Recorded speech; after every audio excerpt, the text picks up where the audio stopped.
السلام عليكم ورحمة الله تعالى وبركاته. معكم قناة في الخياطة مع السيدة حسنية.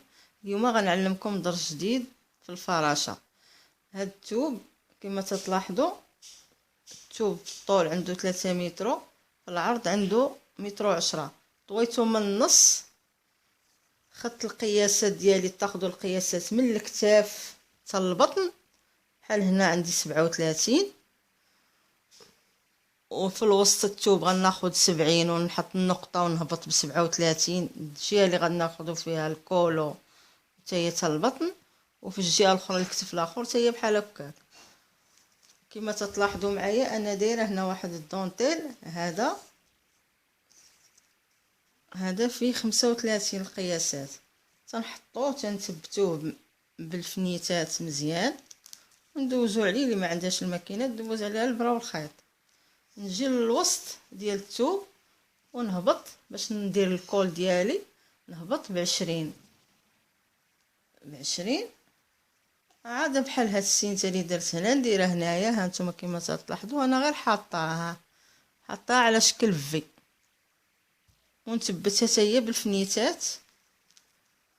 نثبتها بالفنيتات. الكتف تا هو الكتف ما مخيط ما والو.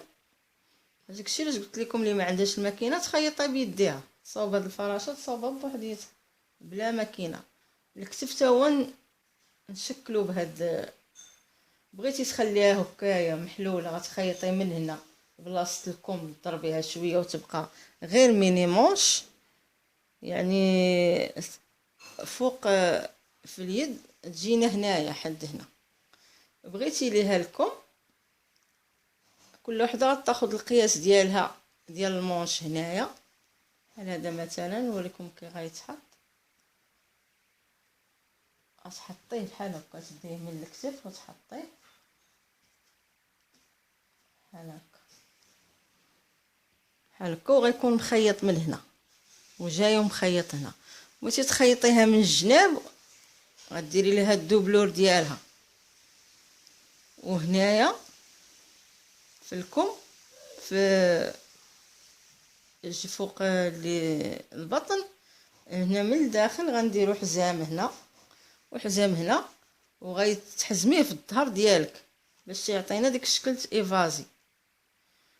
الطريقه ديال الكول هذه بالنسبه للمبتدئات. انا ما بغيتش نفصل الكول ديريكت، درت لهم الطريقه.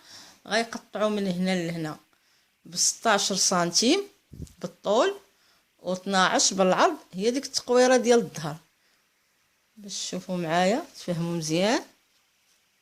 هانتي ها الكول ديالنا دابا شتي هو ولا في. انا غير قطعت الثوب من هنا وقطعته من هكا.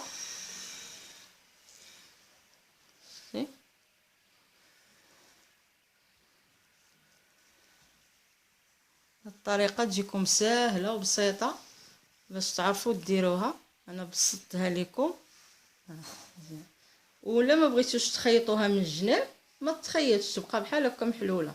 غيكون عندها قميصها من التحت، الطبطين ديالها من التحت.